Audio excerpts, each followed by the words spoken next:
बिस्मिल्लाहिर्रहमानिर्रहीम। Dear students, article का हमारा टॉपिक और इसमें डेफिनेट आर्टिकल का यूज़ नंबर 28 आज हम देखेंगे,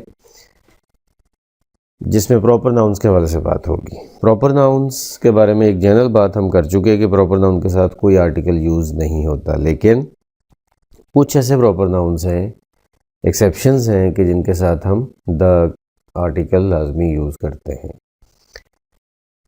उनमें नेम्स ऑफ नेशन या रेस, जो कि मतलब कोई नस्ल का नेम हो या किसी भी कौम का नेम हो, नॉर्मली एक ही तरह से होते हैं कौम के या नेशंस के name, the Pakistanis, the Indians, the English, the Japanese.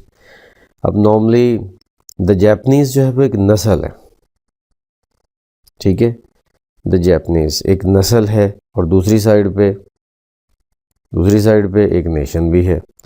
अब जापनीज़ में जो बंदा जापान में पैदा हुआ और उसी नस्ल में से है वो भी जापनीज़ है, और जो बंदा कहीं और से माइग्रेट करके जापान चला गया और जापान का शहरी बन गया, वहाँ का सिटीज़न हो गया, वो भी जापनीज़ है। तो इसलिए नेशन और रेस के नेम में इतना ज़्यादा फ़र्क नहीं होता, बट दोनों का नेम अगर हम अलग अलग भी करें तो दोनों के नेम प्रॉपर नाउन्स बनते हैं और उनके साथ हम आर्टिकल यूज़ लाजमी करते हैं।